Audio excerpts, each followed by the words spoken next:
Assalamualaikum warahmatullahi wabarakatuh. Oke, mari kita lanjutkan lagi ceritanya. Tapi seperti biasa, bantu tekan tombol like terlebih dahulu. Bab 201. Mari kita lihat siapa yang lebih sombong. Penolakan datar Wang Erlang membuat Wang Guoqing tersipu. Hari ini adalah hari pertamanya sebagai pimpinan perusahaan. Di depan para karyawan ini, dia diejek oleh penjaga keamanan untuk waktu yang lama.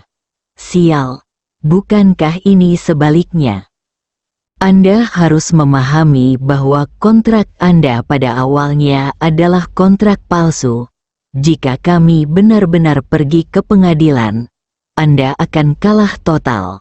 Wang Guoqing ingin menekan Wang Erlang dalam hal momentum. Siapa yang menipu siapa? Wang Erlang menyilangkan tangannya dan bertanya dengan nada meremehkan. Tentu saja Anda menipu perusahaan kami. Bagaimana mungkin? Pada tahun 1999, siapa di antara Anda yang bisa hidup sampai usia 99 tahun? Jika dihitung berdasarkan usia Anda saat ini, Anda akan berusia lebih dari 100 tahun saat itu. Wajah Wang Guoqing menjadi lebih cerah. Ketika Wang Erlang mendengar ini, dia tertawa terbahak-bahak. Saat kita menandatangani akad, kita sudah jelaskan bahwa akad ini mempunyai kesinambungan dan warisan. Bahkan ketika kita sudah tua, anak-anak kita bisa terus melaksanakannya. Kalau tidak percaya, bacalah baris ke-7 dari halaman 7. Wang Erlang memandang Wang Guoqing seolah-olah dia bodoh. Mengapa dia tidak bisa memahaminya untuk selamanya? Wang Guoqing dengan cepat membuka halaman itu, membukanya, dan hampir kehilangan kesabaran. Kalimat ini sepertinya ditujukan secara khusus pada lubang yang dia gali. Sebagai ketua dewan, Wang Guoqing terbiasa menandatangani dengan tangan. Dia jarang membaca isi kontrak dengan cermat kata demi kata. Bahkan untuk kontrak ini, dia hanya membaca isi kuncinya dan tidak memperhatikan detail lainnya, tidak memperhatikan dengan cermat. Jadi saya ditertawakan lagi dan lagi oleh Wang Erlang. Sudut mulut Wang Guoqing bergerak-gerak dan dia berkata, bahkan jika kontrak ini memiliki ini, itu masih merupakan kontrak yang tidak setara. Di masa lalu, perusahaan kami tidak pernah menandatangani kontrak keamanan apapun dengan harga setinggi itu atau jangka waktu yang begitu lama. Jadi kita akan tetap menang. Ketika Wang Erlang mendengar ini, dia tiba-tiba menangis dengan sangat sedih dan keras.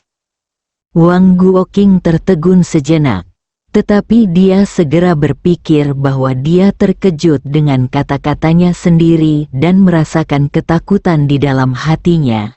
Jadi dia menangis seperti ini. Dan senyum bangga muncul di wajahnya. Pada tahun 1999, hanya 20 juta per tahun, setidaknya 3 generasi dari kita dijual seperti ini, dan tubuh kita dijual. Kalian para pengeksploitasi peminum darah. Setelah tahun 1999, 20 juta bahkan mungkin tidak dapat membeli pembalut wanita. Wang Erlang memandang karyawan wanita di depannya dan menangis keras dan mengucapkan kata-kata terakhir. Teriakan Wang Erlang membuat Wang Guoqing terdiam. Mengapa kamu tidak mengatakan apapun saat memanfaatkanku? Selain itu, ini adalah kontrak yang ditandatangani antara kamu dan Maryam. Karyawan Kili Group yang menonton tidak bisa berkata-kata. Kebanyakan dari mereka adalah perempuan. Kalau mau bandingkan, kenapa tidak menggunakan kondom sendiri sebagai metafora daripada pembalut wanita? itu malaikat putih bersayap. Sungguh malaikat vampir yang lucu. Itu membuatmu merasa tidak nyaman hanya membicarakannya. Bukan begitu? Wang Guoqing sekarang telah melihatnya. Setelah memainkannya dalam waktu yang lama, orang ini hanya mempermainkan dirinya sendiri, tanpa ketulusan untuk menyelesaikan masalahnya. Karena tidak ada solusi, silakan buka pintunya. Anda akan menjadi penjaga keamanan Anda. Kami akan membayar uang kami, dan kami masing-masing akan melakukan urusan kami sendiri. Kamu salah. Sekarang kita tidak lagi menjalin hubungan kerja. Kamu melanggar kontrak dulu, dan sekarang kamu harus membayar ganti rugi kepada kami. Wang Erlang berkata dengan dingin. Jangan melangkah terlalu jauh. Suara Wang Guoqing juga menjadi dingin. Apa yang berlebihan? Wang Erlang bertanya sambil mencibir. Bukankah kalian hanya beberapa penjaga keamanan kecil?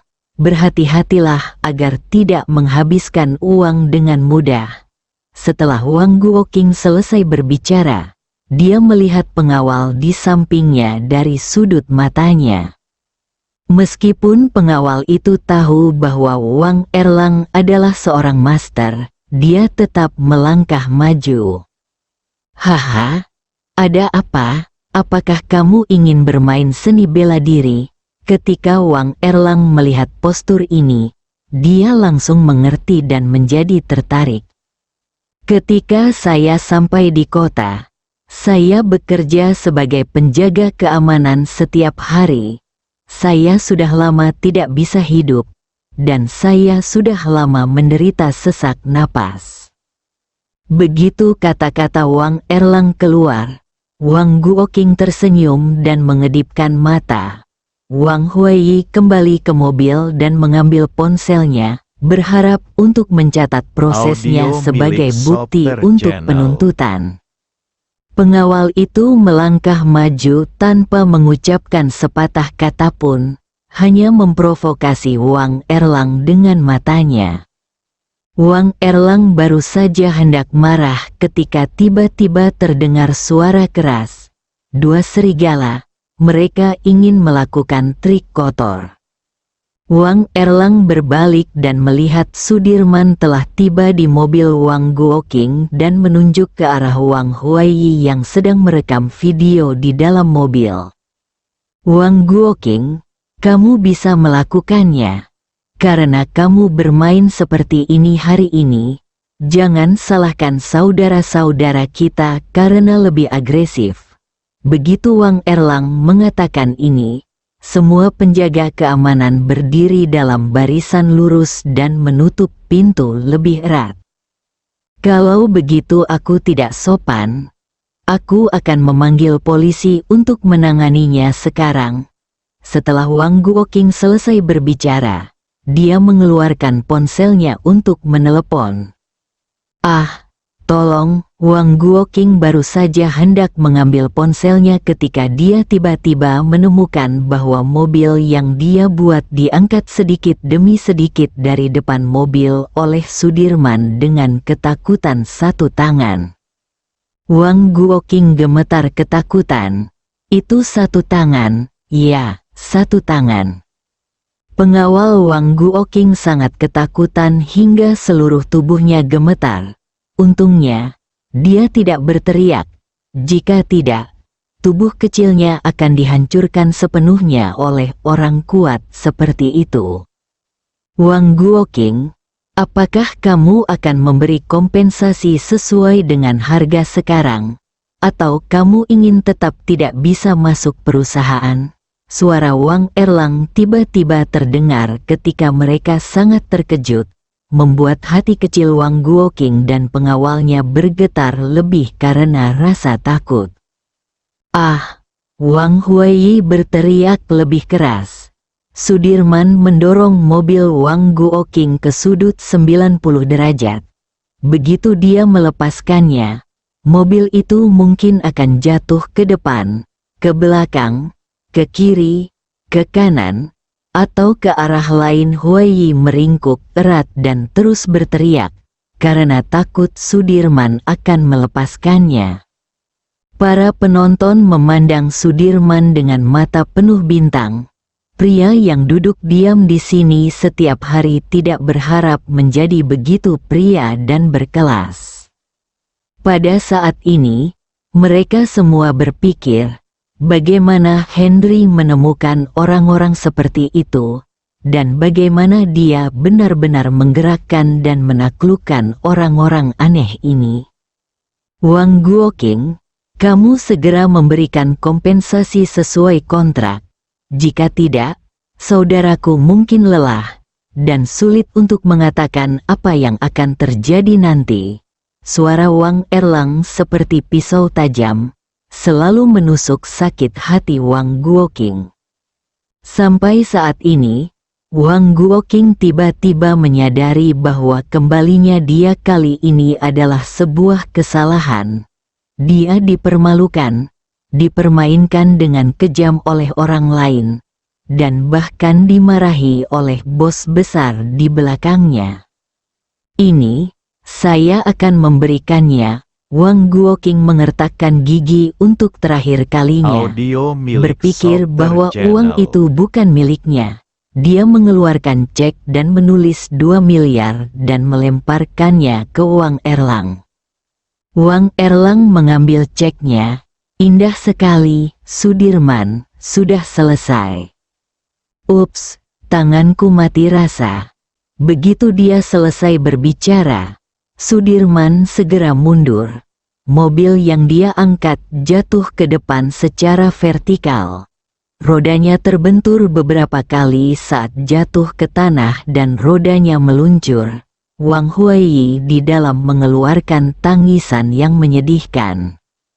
Bab 202 ini bagus sekali.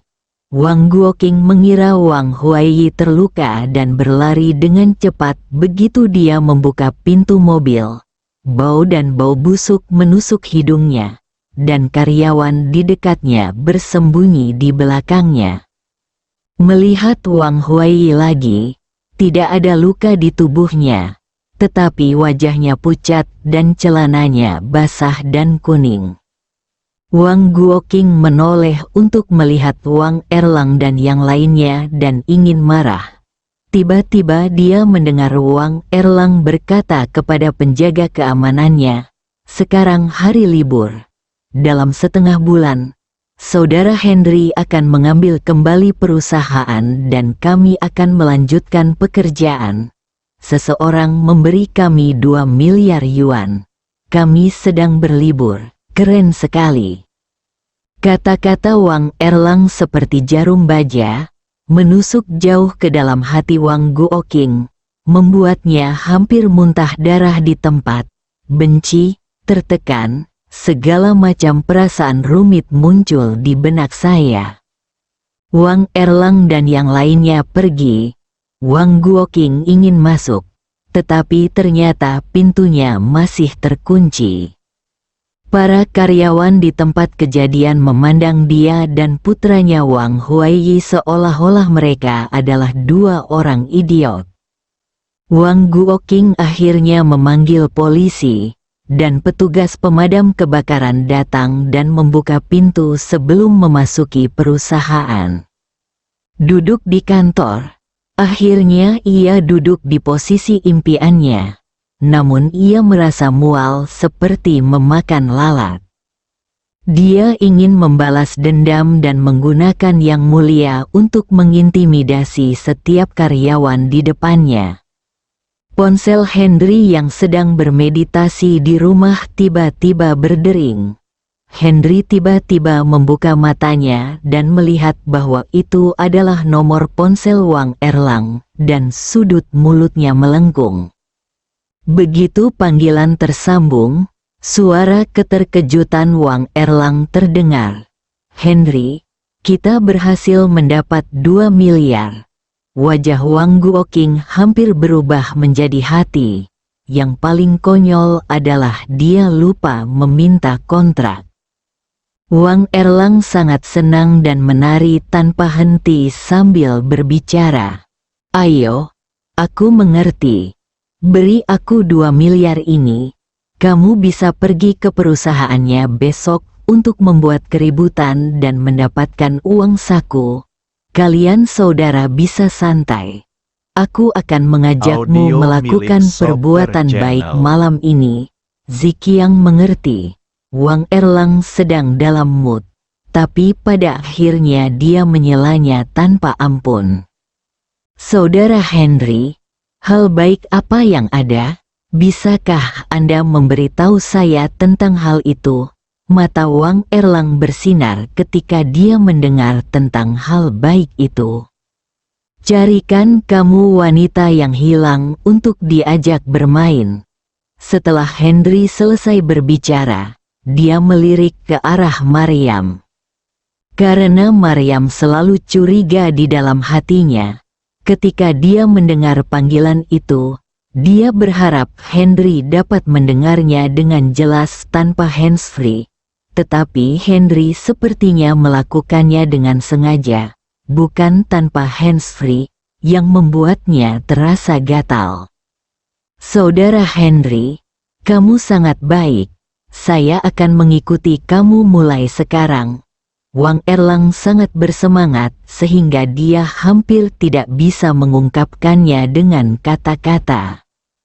Pergilah, aku tidak suka laki-laki. Tunggu teleponku. Setelah Henry selesai berbicara, dia menutup telepon. Apa kabar baiknya? Maryam tidak lagi malu-malu saat bersama Henry dan bertanya langsung. Sayang, jawab pertanyaanku dulu. Berapa nilai pasar grup Kilimu? Henry bertanya dengan wajah bangga.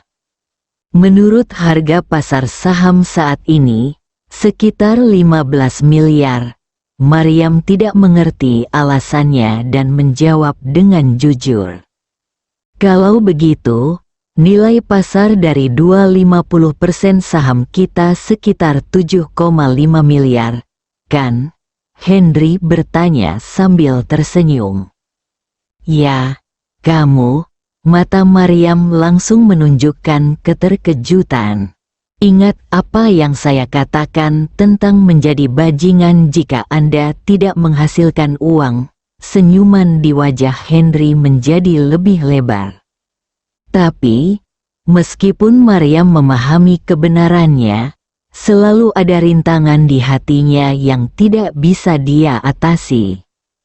20% saham saya telah memulihkan setengah dari uang perusahaan, dan uang Anda adalah laba bersih.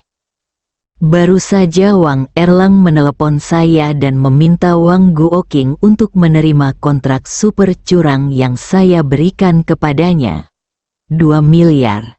Dan dalam sekejap mata kami menghasilkan hampir 15 miliar. Sebuah perusahaan keluar. Ini adalah kesepakatan yang sangat hemat biaya. Setelah Henry selesai berbicara, dia berjalan mendekat dan dengan lembut mengangkat wajah Maryam dengan tangannya. Dengan kelembutan tak terbatas di matanya. Mata Maryam juga penuh kelembutan. Dia tiba-tiba merasa bahwa Henry di depannya adalah orang yang tidak dapat diprediksi. Dalam setengah bulan ke depan, kamu bisa tidur di rumah dan istirahat yang cukup. Serahkan sisanya padaku. Aku akan menemukan cara untuk membantumu mendapatkan kembali perusahaan itu. Aku memahami posisinya di hatimu. Itu, dia memeluk Maryam dalam pelukannya.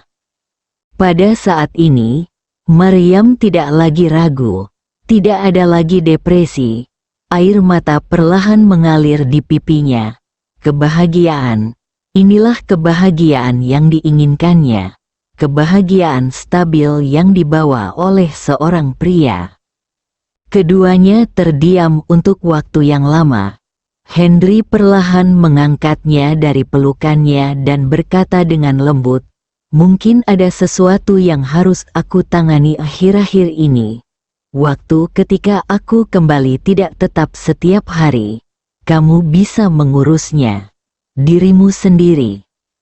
Apa yang akan kamu lakukan?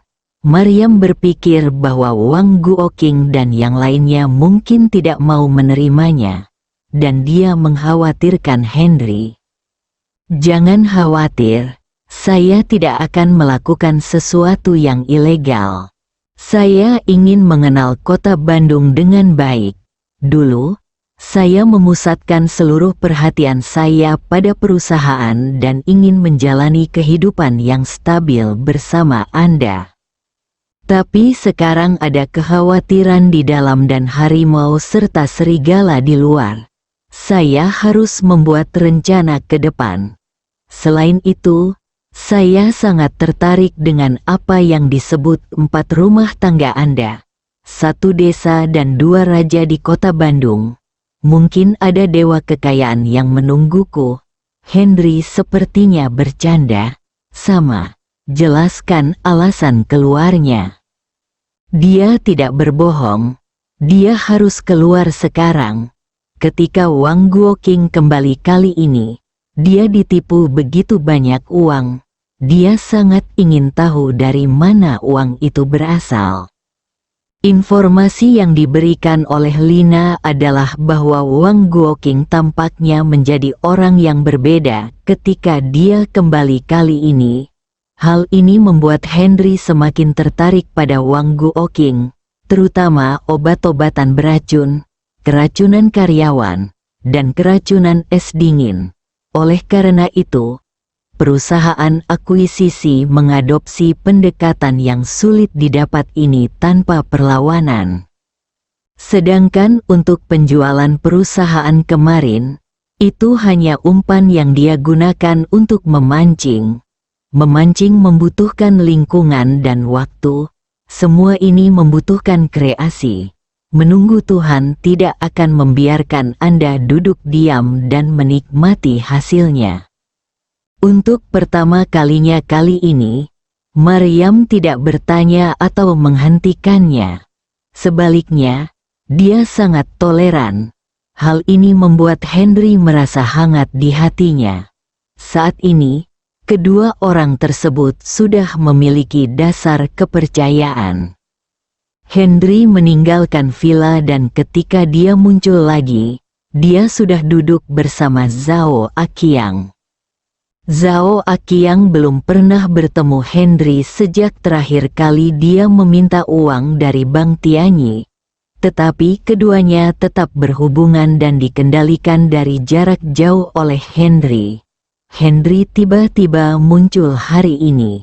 Dia sangat bersemangat, tetapi juga menolak menjawab. "Ayo pergi ke tempat pelatihan," Henry berkata dengan tenang. Ketika dia mendengar bahwa dia akan pergi ke tempat pelatihan, wajah Zhao Aqiang menjadi sangat berwarna, dan sudut mulutnya bergerak-gerak 2 kali tanpa mengeluarkan suara. Dia memikirkan orang mesum itu dan lebih dari 100 orang yang tidak beruntung pelatihan manusia. Bersambung.